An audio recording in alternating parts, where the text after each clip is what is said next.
What's going on, everybody? This is Jeff. So, before I get started, I want to say I'm in Hong Kong right now. So, I've left Thailand where the internet is not too phenomenal. And I'm now in Hong Kong where I thought the internet would become more phenomenal. What's up, Quentin? What's up, Sheikh? What's up, Ashok? Jonathan?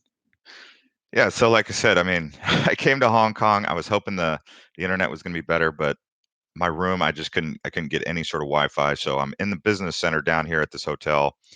Pretty cool hotel. It's funny because if you look to the right, you're looking at just streets, nothing, and then if you look to the left, you can see Hong Kong skyline all the way out to Hong Kong Harbor to Kowloon. It's fantastic. But yeah, I'm out here in Hong Kong, and yeah, so so I board the plane in Bangkok. Market's kind of spiking a little bit. Bitcoin's at like 6,800. Like even the tracker on my computer, uh, when I turned it on, first got internet, it was said 6,800. Now it's at 7,800. So, but I landed in Hong Kong, and I was watching this video on this plane, Hong Kong Airlines, about Bitcoin, and I was like, "Hey, this is pretty cool." They're talking about Bitcoin on this airplane. They have a Bitcoin documentary. So to me, it was like, because I look at all the corporations as sticking together, and I was seeing that Bitcoin.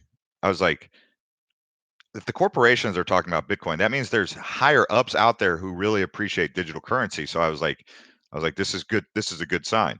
So I know a lot of you guys are like, well, we don't need the corporations. The point is that even the corporations see the value in decentralization because they've seen the corruption that's taken place inside of just human greed, right? So human greed is not going to be present in an AI unless the AI is programmed to function with human consciousness and incorporate greed into its system, right?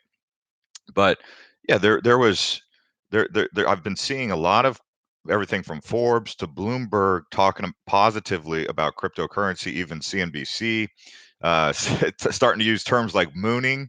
Like if you look at CNBC, they're saying, "Will Bitcoin moon boom now?" So I mean, we're seeing a lot of bullish stuff from the media, whereas previously we were seeing a lot of bearish stuff, right? So this is interesting. Now, the question is, oh, by the way, thanks to everyone who's been smashing up the likes. 44 likes. Thank you to everyone who did that. That's awesome. Iceberg, he says, hit the likes, hit the likes. Thanks, guys. So people are saying, when Soros, when Rothschild? They're saying, is this Soros and Rothschild money coming in? And one thing I will say that I would anticipate about Soros money and Rockefeller money or whoever's money you're talking about, we won't know when that money comes in. I mean, and it's possible that money has already come in several times before we even, uh, you know, that money's probably already even come into the market before. We're just now hearing about it. It's like the Mount Gox trustee, right? We don't know about Mount Gox trustee until now, but Mount Gox trustee, he started his stuff back in January. We didn't find out about it until March, April. So that money is probably coming in and out of the market already. So we're just now hearing about it. Thank you, Nick Hopper. Appreciate the comments. I don't know about Babb token, but I am looking to, now that I'm in an area where I can put together some quality videos. I'm going to start, or actually quality Wi-Fi where I can start uploading. I'm going to be talking on Altcoin Buzz, whether it's me or someone else, about new altcoins. So altcoins that just hit the market. You got TokenPay, you got WanChain, and there's a couple others out there that were highly anticipated. Someone's saying if Rothschild put all their money in, we'll jump to 100. If Rothschild put all their money in there, the thing's going to like $60 trillion market cap at least. I mean and I don't even know the Rothschild situation. Like to everything that we think about the Rothschilds in the media and all our conspiracies or people's conspiracies, that's all that is. You will never know what the central bankers really have up their sleeve. I mean, the power of the central banks or any family in the central banks that we don't even know, they might not even be called Rothschild, right? So that's just what the brand name behind the big thing. It's like the Trilateral Commission. You go on YouTube, you'll hear all these conspiracy videos about Council of Foreign Relations, Trilateral Commission, central banks, IMF, and all this. And people think they know, but even then, I'm like, nah, they don't put that stuff out on YouTube. YouTube's just amateur hour. The only people who really know, like through the Trilateral Commission, you can maybe get to something of substance, but to speculate, it's all just what they want to tell the masses. They don't show their full hand. I mean, they've been doing this long enough to know that. WanChain, I mean, it depends on. So let's take a look at WanChain. You guys are all talking about adding bags of WanChain and all that, and because it's one of the crowd favorites, we'll talk about it. But I mean, if I'm just going to look at WanChain from a strictly fundamental chart or a technical analysis chart, I mean, if I just look at WanChain in that perspective, um, let's see here. By the way, guys, is this stream coming in pretty clear? Jonathan Madge says, "What if Rothschild made Bitcoin?" Right. So that's the whole thing. I mean, probably. Uh, it's speculation. We'll never know. WanChain. So WanChain has spiked heavy. Okay, so uh, it's it hit the market at 429 and it's at 575. It's got now we know the market cap is below $1 billion. That's impressive. So the fact that it's below 1 billion, now I finally know the market cap. Is it too late? Well, if you this is the thing that I will say about entering into a position in WanChain. Do you seriously believe in the fundamental tech behind WanChain? And if you do, it does not really matter because you're taking out a long-term position. But if you're just looking for a short-term gainer, I mean, WanChain might not be your. It could, but this is a long-term investment. If you believe WanChain has the tech, then go for it. But if you're just looking to kind of do a month thing with it where you're have a little 2 month thing where you're emotionally attached to every single move that WanChain is going to make, maybe WanChain might not be for you, and maybe crypto investing might not be for you unless you're looking for just like easy come easy go kind of stuff, which there is no doubt about it. Some of you guys love that easy come easy go kind of stuff because I see that in the comments all the dang time. What's going on, guys? 108 likes. Yes, smash up them likes. When Lambo. I'm hoping you guys who are saying when Lambo are like obviously just kidding, but you're also having fun because if we're in this for Lambos, then we'll know how that ends. Last, didn't you guys learn anything about the Lambo thing? Like that's just not going to happen. What you do is you should say well, if you're saying it as a joke, it's hilarious. But if you're saying it seriously, like you're really getting into cryptocurrency for Lambos, ugh, I think it's going to be a rough ride. Canopy Music, what's up, Snowflake? What's going on, Canopy Music? Are people in Asia sounding bullish or negative? Most of the people that I've talked to that even know what Bitcoin is and cryptocurrency, they're bullish. Every single person that knows about Bitcoin and cryptocurrency in Asia is bullish. That's if they know about it. And less than 1% of people in Asia know about Bitcoin. You say Bitcoin, they go, Bitcoin? What's Bitcoin? When Lamb. Where do I see okay, so where do I see Bitcoin in 5 years? Yeah, let me pull out my crystal ball here and whip that thing out, put it right here on the table and shake it up, and see what we got. No, where do I see Bitcoin in 5 years? I think Bitcoin as a brand is a very strong avenue because like I said, that documentary on the airplane, the Hong Kong Airlines flight that had it, they didn't say uh, a documentary about cryptocurrency. They said a documentary about Bitcoin. So Bitcoin has been the brand name for any sort of evangelizing that has taken place with digital currency, right? So where do I see Bitcoin in 5 years? I think it is the number one. I don't think it's going anywhere. And the fact that so people were giving Eric Voorhees some crud about how he had to, like Coinbase, they give Coinbase and Eric Voorhees from hard times about how they've had to cut deals, like even Ripple, they had to cut deals with centralized institutions. And his response was, if you guys only knew what it takes to survive in cryptocurrency, you will realize that you have to do that. you have to cut deals with centralized. You have to include the Rothschilds, the Rockefellers, the Soroses, that centralized institution. You can't really run away from it because they still hold the power.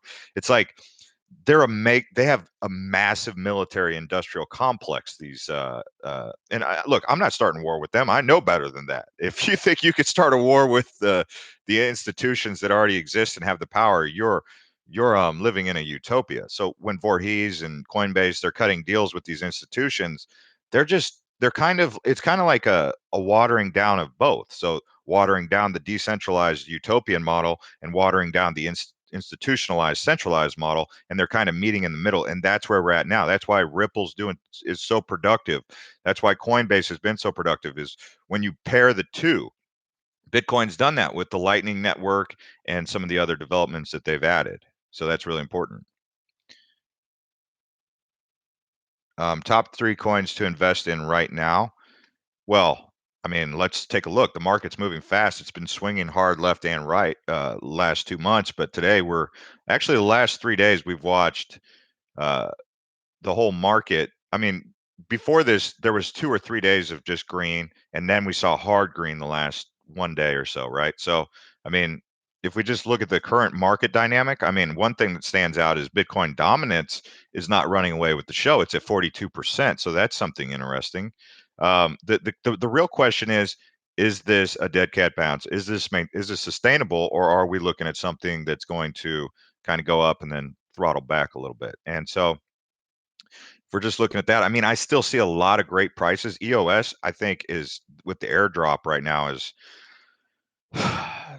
I mean, that's the news. So you know what they say, sell the news. But you could probably sell the news on EOS and then get back in there. That's not professional financial advice, but I'm saying, like, historically, what have we seen? You know, if there's an airdrop or something or a Bitcoin fork, the price will spike, and then after that euphoria wears down, it kind of peels back. Long term, the prospects of EOS are still bullish. So it depends on, are you trying to short it or are you trying to move it for the long term? So, I mean, that's all up to you how you're going to play it. But I mean, there's still a lot of great prices on here. I would say that Tron has been one of the few coins that has, or tokens, soon to be a coin, I think, that hasn't done anything in this climate right now. If you look at the chart, I mean, over the 7 days, Tron is one of the only ones that's down. That and Tether, and you know what Tether is. So, um, one coin token that's done pretty good is Omise Go. I'm not saying that's the best one to get into, but I'm saying I'm just looking at what coins have performed really, really well. It's Cardano has done phenomenal also. uh, Cardano's growth is more sustainable, and that was when we were talking about Cardano below 20 cents being a stellar opportunity to step into it. Speaking of stellar's still pretty decent price range right there. Let's see what else you guys are saying.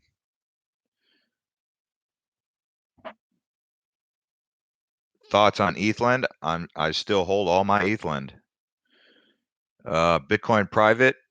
I think Bitcoin, like I said, the Bitcoin brand name has value. Bitcoin Cash has value. Bitcoin itself has value, and then Bitcoin Private has value also. It's just a matter of whether or not those alternatives to Bitcoin, the brand name Bitcoin, have value long term, and that's a decision that you'll have to make as an educated guess, right? Do you think the Yeah, I mean, Bitcoin private, it has a different utility than Bitcoin in and of itself. It's private, right? That's something that the public ledger of Bitcoin does not offer. Blockport. Do I think IOTA is dead? I mean, why would I think that? Now, if you just look at IOTA right now, it's up 35% over the last 7 days. I mean, it doesn't show any signs of being dead. Um, I think if it depends on when you're entered IOTA, maybe where you would feel about IOTA. But as you know, I'm really big on smart cities, and IOTA having the sensors and all that, leading the way for smart cities is really important, especially moving forward. I mean, coming from a city like Singapore, which is a #1 smart city in all the world, and then coming to Hong Kong, which is another smart city, seeing the utility in smart cities moving forward, America is going to have to get on board with smart cities. I mean, these super corridors that they do around these big cities is old news. It's going to have to become more about more efficient transportation, and also Tesla having the sensors, the autonomous vehicles. That's going to be big too. Yes, I am in Hong Kong. Jeff, what part of Hong Kong are you in? Well, I'm in Hong Kong Island, but I just get around Hong Kong. Australia and Singapore has strong relationship. Yeah. Australia's got some smart cities. I consider Perth, Australia to be a smart city, Sydney a smart city. In the United States, San Francisco's a smart city, San Diego's a fairly smart city, but they can do better. And San Francisco is having to modernize a lot of its infrastructure to keep up and really prove that it's a city leader in smart city development. But Austin, Texas is in line for that. New York has a long way to go. Los Angeles is a hot mess. I mean, LA is just a hot mess, but a lot of people are bullish on the prospects for Los Angeles. It's cleaned up its smog situation, but the public transport situation, the rails and the train system, the subway, and Los Angeles has a long way to go to getting ahead of the curve. Why TRX hasn't moved? Well, TRX was the only one moving. Typically, when a coin's the only one moving, when everything else is red, when everything goes green, it'll be the only thing in the red. Because for whatever reason, that's been the trend, but probably because they sell the peak and they step in and then so big money types, they don't buy high like the rest of you guys. Many of you guys have had a tendency, including me, and even in time, have had a tendency to FOMO buy high. So like right now, everyone's all excited. They want to buy again. They didn't want to buy when the market was red because the market was red. They were sad. They were depressed. They were like, I don't know. I'm not going to step in. And even though they saw Bitcoin, they could see Bitcoin go to 5,000 and they'll still be like, they won't want to buy. But the second the Bitcoin goes back over 10,000, they'll be like, buy, buy, buy. And they're missing the whole point of how to be a smart investor. It's like you buy a house when it's gone into short sale, right? When it's foreclosed. You don't buy the house at the all-time peak, right? Because you're not going to be able to flip that house. So think like a real estate guy. Think about these coins kind of like a real estate investor, like property, right? I mean, that's what the SEC calls coins, property, or the IRS calls it property. The SEC might call it a security.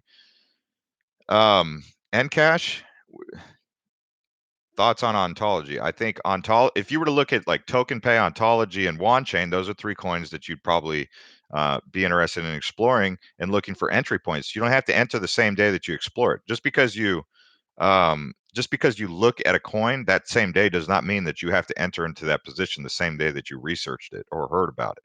The thing is adding it to your radar.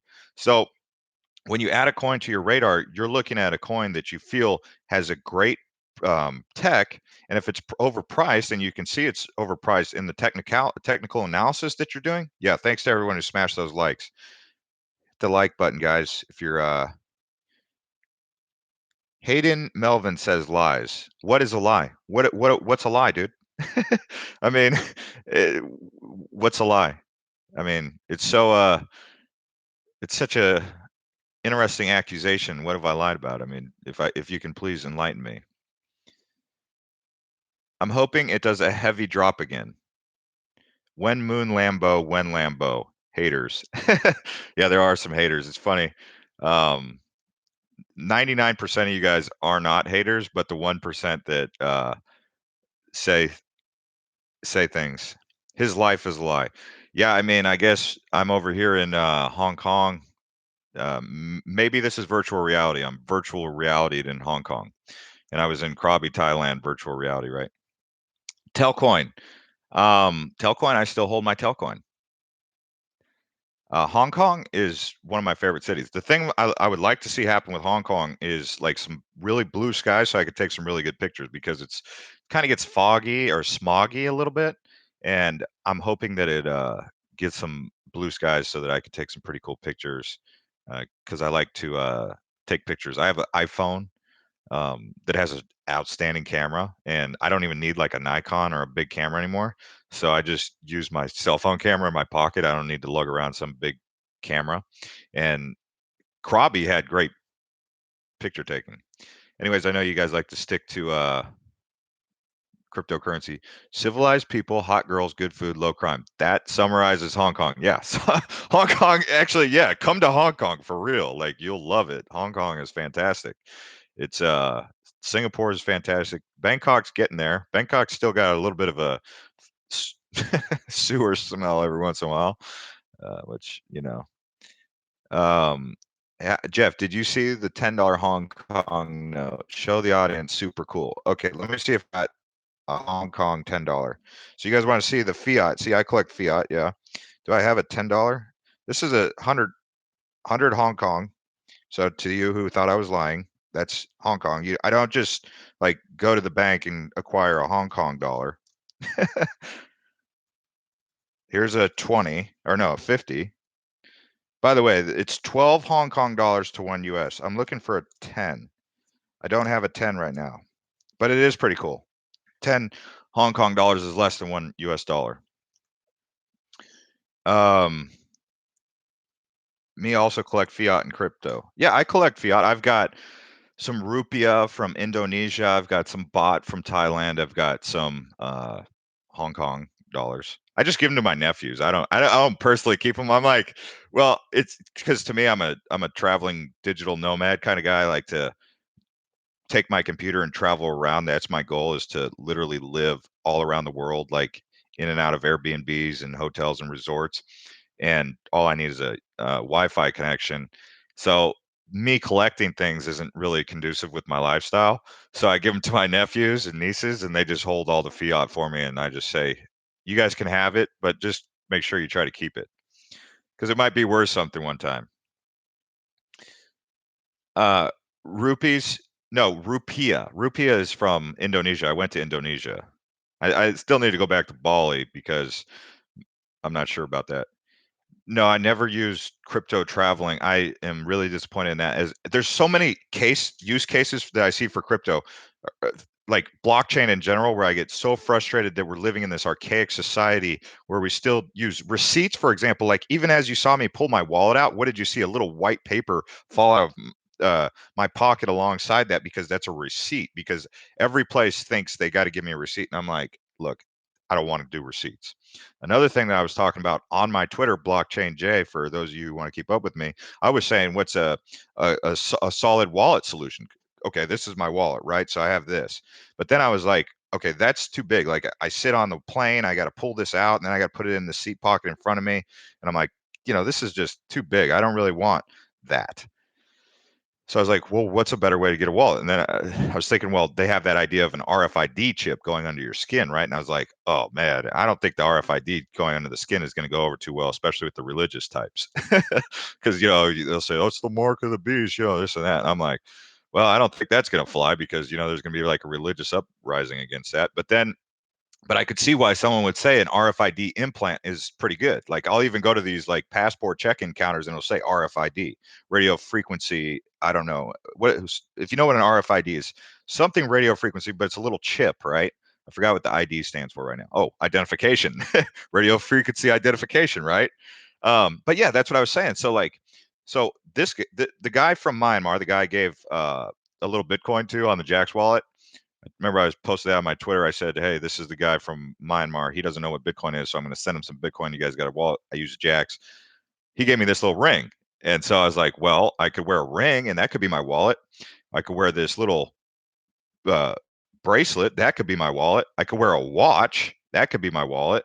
It doesn't necessarily have to be um, a, uh, you know, it doesn't have to be an RFID like implant.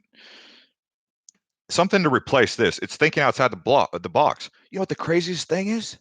That's one of my least interesting posts that people comment on.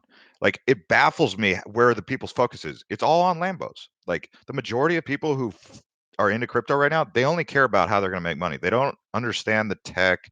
They don't understand the importance of the development of the tech. They just want to know, like, what. So I guess that's the mainstream sheep adoption, or the sheep functionality mentality, or at least, I don't know. But like a conversation about how to store your crypto is huge, because once you talk about how to store the crypto, then we can start talking about how to spend the crypto. So you asked me how I spent any crypto, and no, I haven't, because we're still what appears to be light years away from being able to do that. Although it could be a light year, like 7 years. It's like that post we posted on our Instagram at Altcoin Buzz, where it was like, hey, 1 hour here, or 7 years is 1 hour right here. So we'll hold here because it only in 1 hour we'll have gone through 7 Earth years. But I don't know about Babb. What's your deal with Babb? Why is everyone hooked on this Babb thing? Is this like one of those communities that's why is everyone I've never even heard of Babb. It's going up. I actually haven't looked into Babb. I don't know why everyone's on this Babb train. I'll have uh I ain't going to lie. I only invested to grow money to put towards my next family home, but I also like the tech. Yeah, okay. So that he's saying that he only invested because he wants to get a family home, and that's cool. But the point is, you also have to be concerned about the developments in the tech because that's the indicator that you got to look for. That's the signal that you got to look for to make a wise investment. If you're just because it's someone who's just investing to make money, you're probably just watching a YouTube channel. They're telling you about a coin. You're like, yeah, yeah, that sounds good. You read the comments, you're like, yeah, everyone likes it, so that means it's gonna moonshot. I got to buy it before everyone else does, so I could get into the nice position. And then you're constantly taking financial advice from YouTubers. If you're gonna watch a YouTube channel, what you do is you watch the video. They should be telling you to do your own research, right? So you watch the video, you then do your own research and you make an educated, you add these coins to your radar and you look for good entry points. You don't start buying into something when it's going up at the all-time highs. I've been stressing this with this audience because I know that's what people do. Because when I first got into it, that was my general thought was, okay, this guy just presented this awesome project. It looks good. His whole community is going to buy into it because they say they are, so I should get into it also because we're a community. But when you do that, you're becoming a part of the pump. Okay. Now, not everyone. See, I haven't dumped anything. Well, I've sold coins, but I don't pump and then dump. I'm in this business center here. If someone walks in, I'd have to end the live feed, but I'm not in my room. This is a business center in the hotel because the Wi-Fi is crummy up in my room. But yeah, I mean, you don't want to get caught in pumps because then that's when the sell-off happens. Okay. So you buy when it's flat, when it's dead, it looks dead. Like someone asking, is IOTA dead? That's when you buy IOTA. Andy says, love your videos. Been with you since you started. I'm starting crypto-based business. When it gets going, I'd love to have you come check it out. Sure, Andy. Sounds good. Um, I mean, what is it? What's it going to be?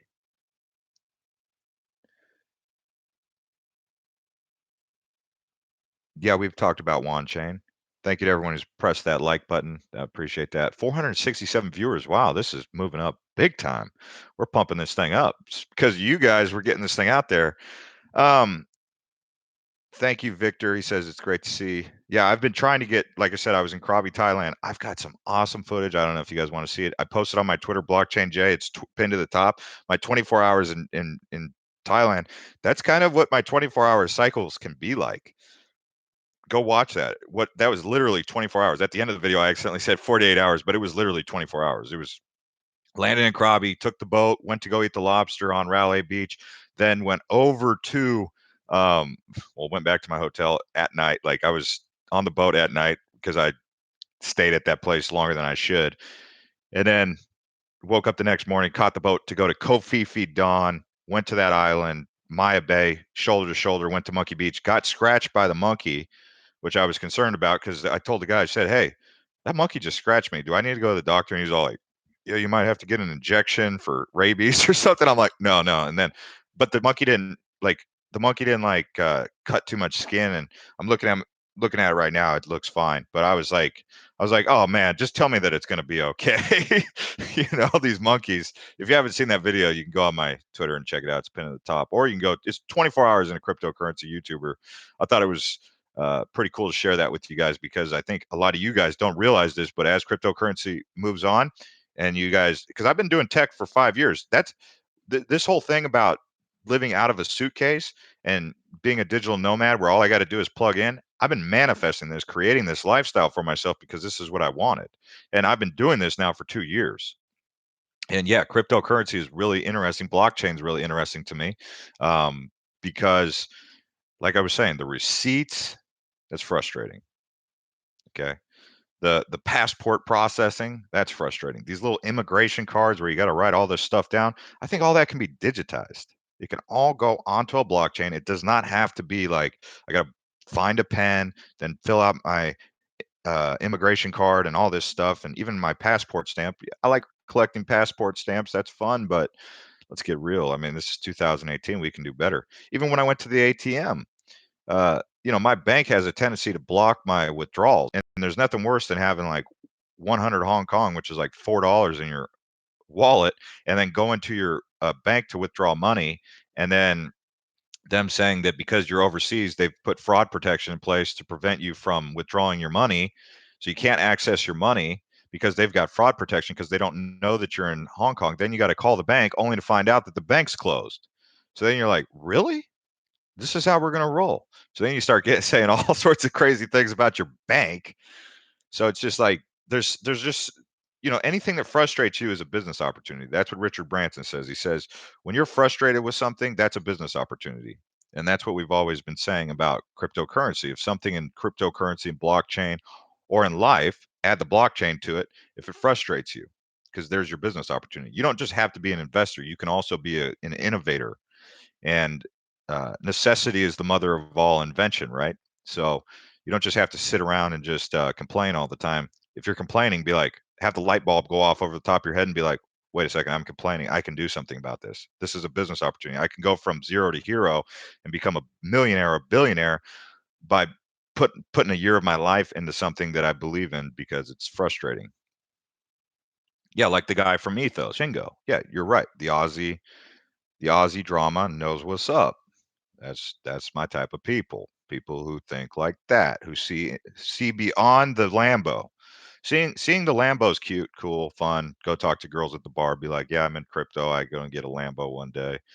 Yeah, that's cool. But where's the substance behind that? It's just like you don't know why you're gonna get a Lambo from crypto. You're just gonna get a Lambo from crypto because you are, and you just like to do it because it's all show no go, right?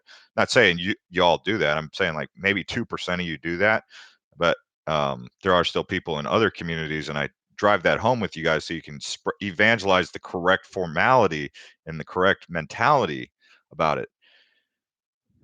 Okay, so apparently everyone is into this Babb coin, and I will tell you this right now, just the fact that there's so much shilling going on with Babb, I'm probably not going to talk about it for a while. Nothing against Babb. I don't even know what it is. Banking the unbanked. Jeff, are you going to Amsterdam soon? Kevin McNally. I would love to go back to Amsterdam. I'm just waiting to go to Europe until it warms up. I went to Europe when it was November, December. It was too cold in Europe. It's too cold then. I went to Sweden. I even went to Estonia. Estonia is a tech capital. I got to go to Norway. I got to go to Scotland, but I'm not going to go there until the summer, and I might go this summer. And Amsterdam, old Amsterdam's nice, and I really like the outskirts of Amsterdam because the technology in Amsterdam is phenomenal. They're asking me if I smoke weed. Dude, you cannot smoke weed in Asia. It's illegal here. So that is just the funniest question. And what I do back in the United States, I'm not going to comment on. But if I were to, I would get a medical card, okay? Or I would go to a state where it's recreational. There, that says enough, right? And yes, I have gone to Oregon and Colorado. Not Colorado. I've gone to Colorado, but not when it was legal. I went to Oregon when it was. So I have. Uh, and Washington. I need to go to Washington. Okay, so let's just leave it at that, okay? Because it's illegal in the US too. Okay, but in some states, you can actually go into a dispensary and buy it, okay? Yeah, and in Amsterdam. I did go to Amsterdam and went into those cafes also. I just had like a sucker, okay? I tried a sucker. I didn't actually smoke. Um, but, you know, no, in Asia, no, I don't. I don't. I can't. I mean, they've got like signs that say drug trafficking is punishable by death, and that is enough for me to say, you know what? Hey, look, I'll just drink a beer. I'll drink a beer, okay? Um, Well, there's a lot of comments coming in here. TokenPay. I've already said it. If you were to say, Jeff, do you like TokenPay or Verge more? I would take TokenPay. Now, let me take a look at TokenPay to see what the price of TokenPay is, because what am I going to look at with TokenPay? The market cap. I'm not even seeing TokenPay. Oh, yeah, there it is. TPay. 404. I don't know the market cap yet, but TokenPay and Verge are similar, although I would, at this particular moment, I do like TokenPay. And they both have the same kind of team behind the two, and they're kind of partnered up. What's going on, Crypto T? Look, you guys are also hard on yourselves also. Like people are saying, I'm guilty of this, I'm guilty of that. Like they're guilty of buying at all-time highs. It's not about putting yourself down. It's about learning from your previous decisions and optimizing for higher and more efficient results. It's not about having to apologize and feeling sorry about and even complaining. Like complaining and feeling sorry and moping like Eeyore, oh, it's okay, low, like that. That's not going to get you anywhere. Okay. You need to thank you to everyone who's smashed up the likes. 289, 472 viewers. We're kicking butt on this live feed. This is a massive live feed right now. You guys are driving this thing. I'm in Pine. Pine says I'm in Pine. Car Vertical. I mean, Car Vertical is cool. I like Car Vertical. It's got a great utility. Everyone I've talked to about Car Vertical, when I say take a look at Car Vertical, they see that it's a solid project. Thank you, Aussie Drama. You seem like a friend of mine. I don't even know you. You say a lot of interesting, positive things on here.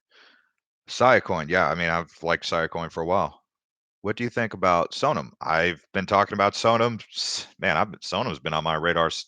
That and Golem. I mean, those are two strong projects. We'll see where they go from here. I mean, Novogratz investing in Wax, yeah. And I invested in Wax ICO. You know, I saw Novogratz was into it. He seemed bullish on it, and then it went way down. And then I'm like, wait a second. It was real high, and then it went way down, and now I'm like, should I be buying Wax when it's really low? Like I was like, what the heck? But I'd already like taken out my core position in Wax. Like it's at 20 cents right now. It's been as high as uh 275, sitting at 20 cents. I mean, you do the math. I'm sure if you still believe that Wax has great tech and you like the skins market for gamers, then 319 likes. Thank you. Yes, smash up the likes. I thought you don't smoke weed. What? Why did? Why are these people saying? Look, man, you guys take one word and like you guys are like the type of people that if you hear one thing, that's all you hear. Like everything around that doesn't matter. Like who cares about weed? Like if go to Oregon, go set up shop at the cafe in Oregon and have some fun if that's what's on your mind. Like right now, I'm thinking about a beer. Okay. Like my taste buds are thinking about like a Heineken or just an ice cold beer. Like it's too early for that to even be thinking about a beer. It's only 10:48 a.m. and I'm thinking about a beer. Man, look at what you guys are doing to me. I love Macau. Who said it? Joshua Lampert. Yes, I am always going. I'm always looking to go to Macau. So for those of you who don't know about Hong Kong, Hong Kong's an island. They got Lantau Island. They got all these other islands. Then they got the mainland of China over in Kowloon. Then they got Shenzhen, which you cannot go into without a Chinese passport, or a visa, which is hard to get. Which I'm trying to get a visa to go into China. I want to go to Beijing, Shanghai, and I want to go to the China Wall, Great Wall of China. But yeah, Macau is an island. You don't need a visa or a passport, so it's visa on entry. You take a ferry over there, or you can just fly in directly. But if you fly into Hong Kong, you take a ferry to Macau. They call it East Las Vegas. There's this road. It's called Cotai. Uh, it's man. They've got man. Just imagine Las Vegas in 1993 with all of its innovation and technology, and now in 2018 they're doing the same thing and building this brand new massive city in Macau. Huge, huge. Macau's huge. Like it's going to be something. I'm surprised they don't. The thing about Macau, no one's marketing it globally. Like when you think of super cities, you think of Singapore, you think of Dubai, you think of like Hong Kong, you think of Sydney, Australia. No one's mentioning Macau. Like I think they need to do a better job of mentioning Macau because Macau is crazy amazing. Like go to Macau. Macau will take you to the next level in thought. Are you traveling by yourself? Yes, I do. And I've been doing meetings. If you guys have been following this journey that I've been on, I've been doing meetings, and I've so I travel like that. I'm like, if you travel with two people, you got to buy two tickets, blah blah blah. So it's more efficient to go on meetings. So you meet people globally all the time. I'm always meeting new people. Always. I met a guy from Australia just yesterday. To all you Aussies, shout out to you guys. This guy was dealing with gastro. When you go to Thailand, you get this like sickness in your stomach, and you kind of become, you know, you kind of become paired up with the toilet for a while. Of course, I meet black people. Oh yeah, I meet Muslim people, uh, uh, Aussies, Finnish, um, Chinese people, Japanese people, Korean people. I mean, there's all types of people around here. There's you meet all types of people, and most of the time they're all friendly. All of them, all of them. Doesn't matter the race, religion, culture. I hardly even bump into Americans. I'm trying to figure out why you Americans don't travel. Nope, I don't have a wife. The reason I don't have a wife is because I'm so focused on my business right now. I realize that the marriage thing can wait. Once I get all of my stuff set up and I'm feeling comfortable with my, because I'm a bit too busy. Okay, like I'm always working. I'm always thinking about business. I'm always thinking like crypto is just one of the many things that I'm working on. So uh, I would, if I brought a girl in, she's gonna be like, why don't you pay attention to me? Women want attention, and you have to be prepared to give women the proper attention and care. And then if you bring children into that, you're going to have to care for all that. So for me right now, I admire people who are married and have children because I can see the amount of work and effort that goes into that. But for me, I'm single because I'm doing other things right now. You trust. I like you trust. I'm a bit concerned with how serious they're taking their own project though at this point, but I think they're doing their own due diligence and staying tough. You look like a white Blake Griffin. Blake can dunk. I can't dunk. That dude can dunk hard. Like I remember the first time I ever seen Blake Griffin dunk, I was like, "Holy moly, that guy just threw that down like a tomahawk." I mean, he dunked that thing.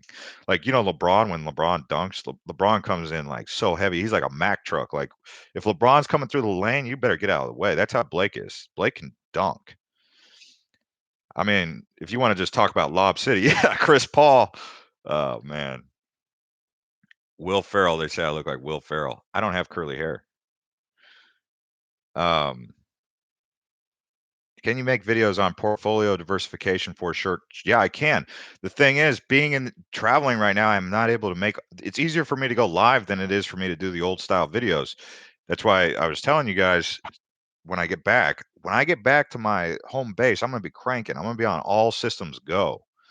Um, with everything that I'm doing, and crypto will be a part of it. But that's why if you guys aren't pushing that bell, subscribed for these live feeds, I mean, you guys can do that if you want.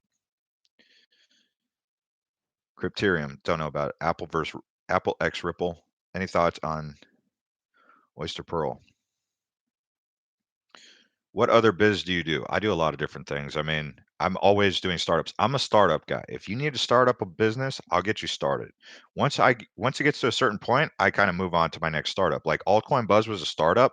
Now I'm moving on to my next startup. I'm kind of turning it over to the next people. If you want to follow me because if you're a startup guy, follow me. If you're like if you're more of a hold down the roost kind of guy or girl, I also need you to follow me because I need you because I've got an attention span for about 6 months to 12 months. And then like after that, I'm like, okay, I need another thing to start. So I'm always doing startups. I've just been doing startups. I'm a startup guy. What do you guys want to start? That's why I'm always telling you guys, hey, look, start this. If you see a problem, let's fix it. Let's start it. Let's get the thing going. Let's build a team. And then I got to go on to my next project. I'm a startup guy. Why is even the losers winning? That's a good question. Like people are like, look, there's a lot of people who don't deserve to make money in crypto. They're going to make a lot of money in crypto. I don't know. That's basically what he's asking. OMG is going crazy. OMG is up big time. I'm a startup guy. I have ADHD. Yeah, that's yeah. I mean, they say. See, I use the term ADHD also, attention deficit just hyper disorder. But from what I've discovered about ADHD, even going to college, so like when I was in high school, I was a terrible student in elementary school and high school because I just simply never did homework. The second I was always trying to get out of class, I was always sleeping in class and bored, but I was excellent at sports. Then at like 24, all of a sudden I had an interest in college. I got straight A's. So I was terrible in elementary school, but I had no confidence to go to college until I was 24. And then I got like A's and B's, not straight A's, but A's and B's. And one thing that I realized is a lot of these kids that have a lot of energy, they're not dumb because even when I was in the military, we used to see guys, they couldn't even spell, but man, they were like some of our best workers, but they couldn't spell. So in college and high school and stuff, they would have been considered morons and idiots. But in the military, the guys who could spell and do all this are the weaklings. They can't load the bombs correct. They can't do the correct work. But the guy who's considered a moron is like our best all star, right? So it's you have to be very careful how you categorize people, and I think that's where our education system is failing, is because kids that are really intelligent but just don't like to sit still and learn and sit in a desk and they can't learn that way, they're being ostracized by the education system as being morons and dumb. But that's not true. And I'm saying that not because I'm trying to make an excuse for myself. I'm saying that through my own experience, I realized that I can get a lot done, and there's a lot that can be done, and it's more about what your interests are and your passions that drive you. And if the kid is really interested in building forts and playing outside and playing basketball, uh, encourage that more in a proper way than saying that just because they don't want to sit in a classroom that they're not gonna have, they're gonna have a positive life no matter what. So you just have to encourage the kid to do what they enjoy, but manage that expectation. That's what I would say. Yeah, mechanically gifted versus book smart. It's like someone who's good with their hands, but like, do you think that Bill Gates would be a good basketball player? Would you want Bill Gates on the Golden State Warriors? You see what I'm saying? Or would you, so, I mean, would you want Tom Brady as the CEO of Microsoft? Probably not. Yeah, I couldn't stand high school. I was more interested. I liked high school for the people, meeting the people and the girls. Okay, when it came to like physics and stuff, I was like, oh, man, I just like to look at rockets going to the moon. I don't want to necessarily have to do the rocket science behind the moon. Chuck, do you shave your body? Holy moly. No, is that a fake laugh or did I really just laugh that? That's funny. Bill is black. I'm just gonna say that's a funny question. That is awesome question. Do I shave my body from the waist down? Okay, this is going in the wrong direction. Oh man. So, anyways, if you guys want to talk about anything else, thank you to everyone who's liked the video. This is I go on world tours all the time, so this is like my fourth, fifth time in Hong Kong. Like I travel a lot around. I travel to a bunch of different places. Are you excited? Ethos wallet dropping. Yeah, it's cool. I mean, it's if you follow me on Twitter on Blockchain J, like I said, here, I'll even read you. And I tell you guys to follow me there because when I'm traveling, this is how you keep up with me. You guys think, oh, he's just talking about his Twitter all the time. It's like, well, you want to keep up with me. This is what I'm talking about. And I said, and I'll be the first to say, because of fanfare, I've held coins even when they were up 30 times my initial investment, only to watch them come back to earth. Instead of holding these moonshots for even higher moonshots, which means that instead of just holding them and hoping that they go even higher, I should identify tops or highs. And I said, must overcome fanfare and take profit, exit the position, and find new ones to repeat, whether that's going into Tether, the US dollar, or into Bitcoin, another store of value. That's what you have to decide based on your own interpretation of the way you see it. But one of the things that I saw was some of my positions went up 30 times and then they retraced a lot. So that was just one of the things that I was talking about. I also said the national debt crisis cannot be solved with fiat. There's an absolute need for fintech. So the debt crisis is going to need to be solved by something more than just fiat, like digital currency. Cryptocurrency is the solution to supercharge internet commerce and relieve global debt. Decentralization is a game changer. Fractional reserve banking is archaic. Some of you guys don't agree that fractional reserve banking is archaic, and maybe not be archaic. Okay. Fractional reserve banking has its utility and it is a great thing. Okay. But I'm saying that, look, we need to think outside of fractional reserve banking, and we also need to look at the utility of an internet digital currency, okay, to supercharge commerce on the internet. Because internet commerce outside of Amazon and Google, it's, it needs some evolution so that some of the more, uh, let's just say, small business owners on the internet can actually uh, commercially exchange and transact, right? Um, Stellar Lumens. I really like Stellar Lumens a lot. I like Jeb McCaleb. I like Stellar Lumens as a project. I like the tech behind Stellar. Could I be wrong? Sure. But as of right now, I really like Stellar Lumens. That's what okay, take that how you want to take it. Um, Biggest barrier for mass adoption, lack of technological innovation. There's still a lot of innovation. That's one of the, we just tweeted on Altcoin Buzz News. So we have a separate Twitter, Altcoin Buzz News, which obviously, or Sebastian actually is a, is the lead over there, and he's doing a fantastic job. Shout out to Sebastian Iverson. He's asked if any of you guys are bloggers to also um, hit him up and just message Altcoin Buzz News. Okay, so it's Altcoin Buzz is the main Twitter, but Altcoin Buzz News is the Twitter for our news. Okay, so message him. But on that uh, Twitter handle, we posted something about Bittrex now opening up to new users. Well, they shut that down back in December, January. So all those months went by, they had to do infrastructure repair. So the biggest hurdle for that's a huge thing. The infrastructure needs to be repaired and it needs to be enhanced and it needs to accelerate in order to accelerate adoption. That's why a lot of you guys like Ethos, because they're going to accelerate mainstream adoption with one-click diversification. Like one of the things that I thought about here recently, purses.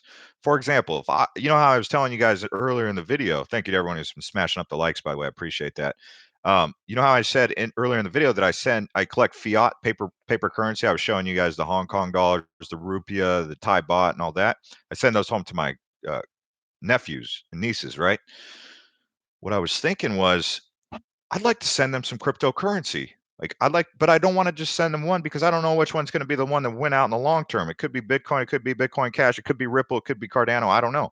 So I just want to send them a purse. Like I want to put like I send them the rupiah, a bunch of different fiats, paper dollars and stuff, even the Mexican peso, the Philippines peso too, right? But do that for crypto. So like all I have to do is just send them an envelope and it's got all the fiat in there. Let's call it that, a purse. Well, where's the purse for crypto? Can't I just take like a purse, put like, I don't know, let's just say I was sending it to kids. I'll just give them 50 Ripple, 50 Cardano, like 0.001 of a, or 0.003 of a Bitcoin, 0.003 of a Bitcoin Cash, just a whole variety of crypto, and then I'll give it to them as a gift. But there's no solution that I know of that's got a Bitcoin or a cryptocurrency purse. So I think we need blockchain Bitcoin cryptocurrency purses. But who's coming out with this? So all these ideas are coming to me. I'm a startup guy, but I'm only one guy. I can't move. I can't move mountains, man. But I could get things started, and that's why I'm always going to you guys on my Twitter. I'm always throwing out ideas, like even that thing with the wallet, like the wallet. Like, what about this wallet? Like, is it a ring? Is it an implant? Is it RFID? Is it a watch? Is it a bracelet? I mean, can it be even connected? Could your like if you go out, maybe you just wear your ring with your wallet. Okay. So you don't want to wear your ring today. So you wear your bracelet that's your wallet. And all those are interchangeable because they're connected up through a network. So it's all these ideas that I'm constantly having to basically get away from this big, massive wallet, get away from all these paper receipts that are always falling out of my pocket, all these coins that are falling out of my pocket when I'm sitting down on airplanes and all that. So I've got all these ideas, but I'm just one guy. Not that I'm a superhero or anything, but when I have an idea, I'm like, okay, we got to get this done. Who can do it? And so that's why I need the people who are, you know, able to who like to work and like to be motivated. And if we're successful, then we'll be successful. Um, you know, for me, I would rather see one of you guys lead that up and take the bull by the horns and tackle that thing than me have to start it up and me just like kind of be a consult or what is it, a consultant? No, advisor on the project. But sometimes necessity is the mother of invention. So sometimes I just have to start it up myself and do what I got to do. But it's there's a lot of stuff that's got to get done in order to get this going. Shaylin, yeah, Shaylin's the man. Shaylin's a good person. He's a good guy, and he does his best with the news, and he always does the best work that he can do. So anyone who does the best that they can always is always a great person. You don't have to be the best at something, because sometimes in order to be the best at something, you have to go through the whole process to build the character, right? Like building character comes about through going up and down, like with the market. You guys are, in order to be a good investor, you have to go through the bear to understand the bull, right? And you sometimes have to run flat in order to, you have to go through all these trials and tribulation to have character about yourself. Because if you don't know what adversity is or hard times are, then how can you really fully truly appreciate the good times, right? Because if it was all just good, you wouldn't even know that you're in the good. If you just lived in paradise, everything's just good all the time, you don't even know how to really appreciate the good that you have. Because when you go through hard times, you can really appreciate the good times or the happy times, right?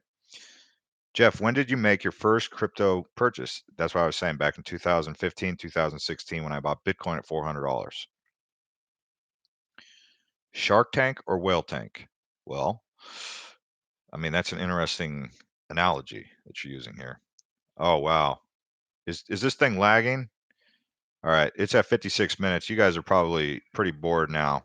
Thank you to everyone who hit the likes. Pump up them likes. Thank you to everyone who's done that. I can keep going, but if you guys are pretty bored right now, being that we're already almost an hour into this, and it looks like all the numbers are kind of plateauing. No one's really hitting like anymore, so that means that people are probably bored. What time is it where you guys are at? Safe travels.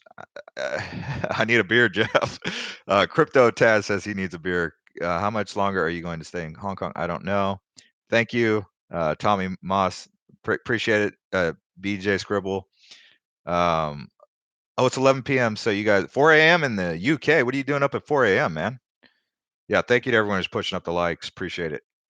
Yeah, if you like these live feeds, hit that bell and get notified. I mean, like if you're not getting notified and you want to do these likes and tune in with me, I appreciate it, because if you guys are tuning in, I'm going to talk. Okay, it's like no one's going to show up and talk to empty seats.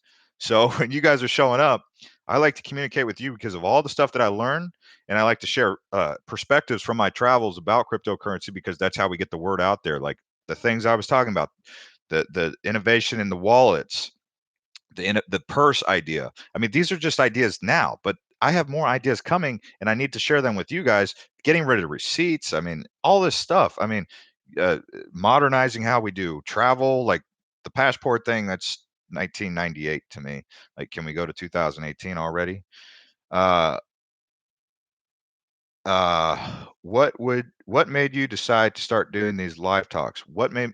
Oh, good question. So what made me decide to, you mean start the YouTube channel and do live talks, or what went from regular uploads to live?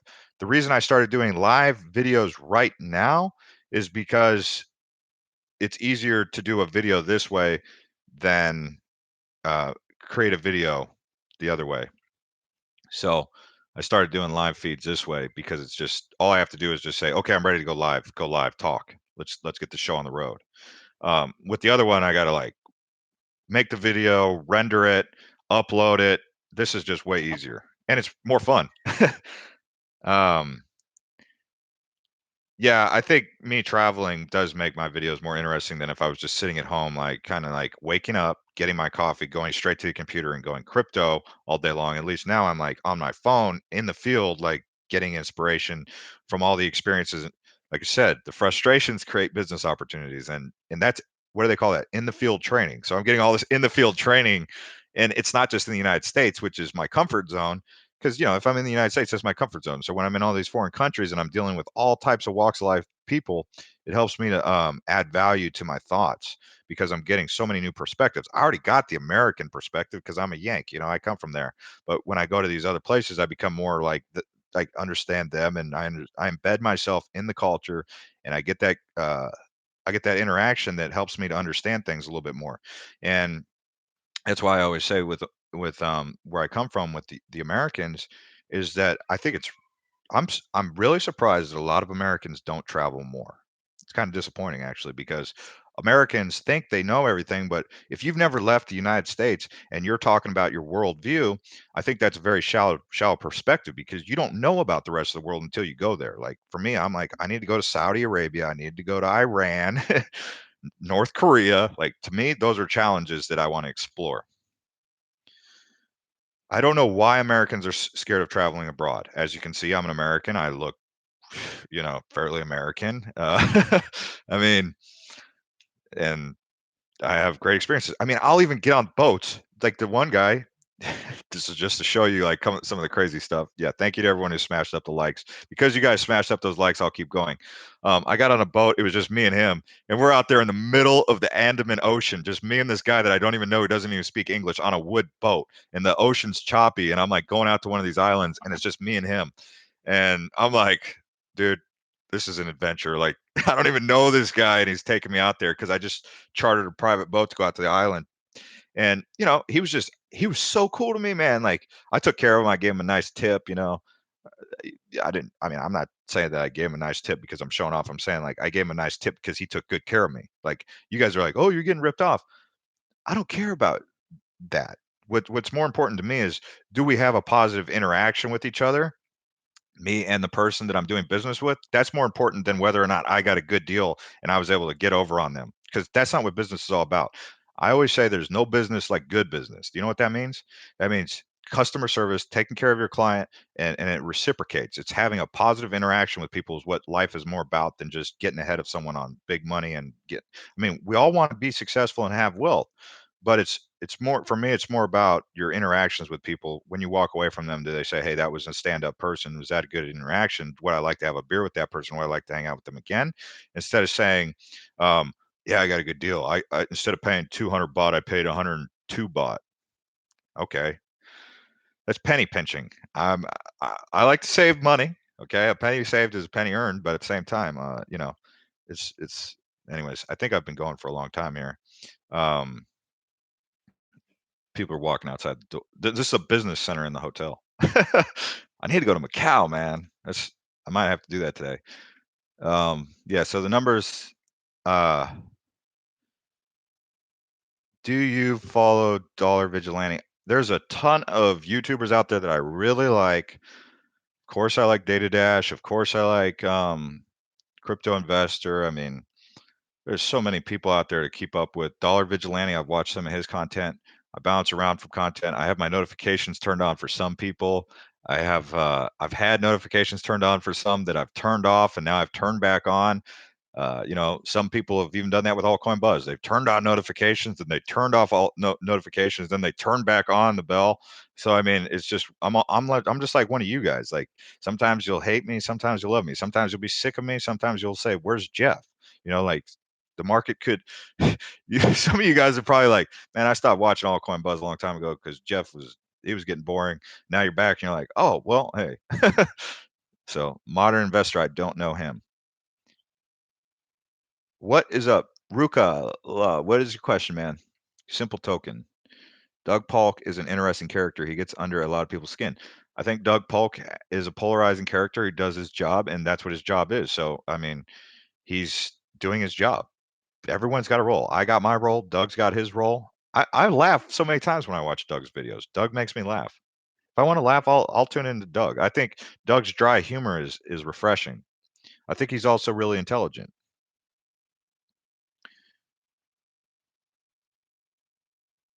Why does Bitcoin go up by so much, but up by a little? Well, because of the circulating supply. So what you have to do, I mean, you have to take the circulating supply into the market cap. So Bitcoin has 21 million, Ripple has like billions. you know?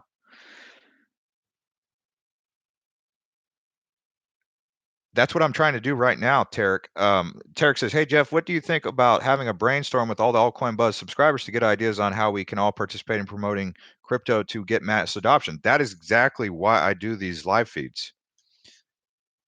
That's exactly what we're doing right now. I'm what Yeah, I mean, hit me up. Like I'm hit me up, follow me on Twitter. I mean, so many of you guys are tuning in here.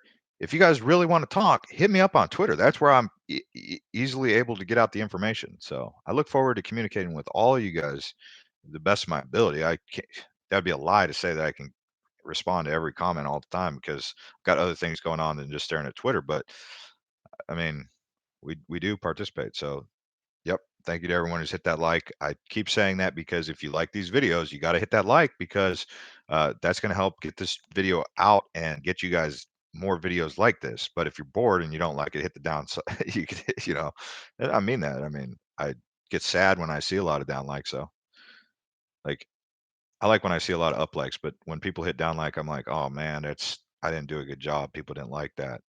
So I try to not get down likes. I try to get up likes. But I try to also be reasonable and rational and not say like if I think the market could be in trouble, I'm not going to just sit here and say the market's okay and give you guys a false sense of hope. Like um there's no real benefit to false hope. The only thing that matters, and we've said this a couple times, and I know you guys like this one, but I'm going to repeat it. The truth is all that matters. The truth. What's the truth? If someone speaks the truth, like Roger Ver, people don't like Roger, but Roger's speaking the truth. People don't like them because they don't want to hear the truth. Sometimes the truth hurts. The truth hurts. Like you could say, "Hey Jeff, um, y- you look pretty goofy." That might, I might take that personal, but obviously, I've been called goofy before. But I would say that maybe I could do more. If I don't like it, maybe I could change it, right? Maybe I could do things that aren't so goofy, right? So, um, yes, the truth will set you free. That's the thing. I think if you walk away from all this, the truth will set you free. Just because they call it the inconvenient truth sometimes, but I think if you're one of those types of people who only want to hear the positive all the time, it's just not going to be like that. Just like the market went down, you have to come to terms with what goes up must come down. You throw the ball in the air, at some point it's going to come back down. Life going to go like this. Craig Wright will set you free. Okay. Uh, would you travel to the moon? No, I have no interest in going to the moon, I don't think. Not unless that was a quick flight.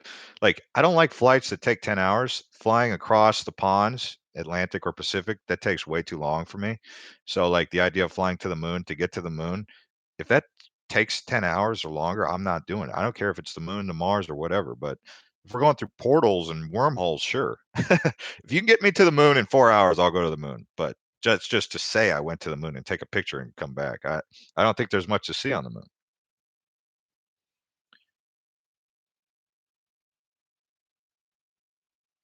For an investment you truly believe in, how long would you consider it an appropriate amount of time to hold? Crypto kangaroo. What a loaded question that is. I think it's case by case basis. If you really believe in it, you've got to be willing to give it a couple years. I mean, because you have to the progress of the project has to develop and it takes time to develop that progress. So if you really believe in a project, you've got to be willing to sit in there, hang in there and ride it out and follow them on the way up and down. So they're going to go up and down. You have two choices. You can either just set it and forget it and wait for it to go all the way for 2 years because you believe it's a strong project, or you can trade it on the way up. So if, for example, if you like Ripple, you buy in at 20 cents, like me. Okay, I bought Ripple at 20 cents. I watched it go up to $4.15. I thought I should have sold, but I didn't. Said I wrote it all the way back down to 55 cents, right? I could have sold Ripple at $4,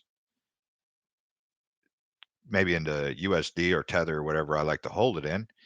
And because I would have identified that it was a top, but instead I held it back down. So you can also trade it on the way up. If you're up 4 or 5 times, 10 times gains, take your profit, put it into something that holds its value, whatever your store of value is, if you want, or you just hold it like my strategy was. So I mean, there's two different strategies. It's hold it through ups and downs or trade it on the way up.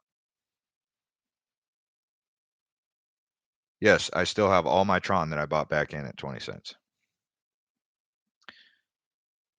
So yeah. But that was my initial investment was 3 cents. When Tron went below 3 cents, I was like, "Really?" So Tron, there's many coins out there, man. Like Tron, I get bored talking about Tron because there's too much hype behind it. Anyways, guys, I gotta get going. I'm in this business center here. I've been going for an hour and 10 minutes. Thank you to everyone who's hit the like button. What's your Twitter? It's blockchain J. So blockchain_J. You can also follow us at altcoin buzz IO on Twitter. And we'll see y'all later.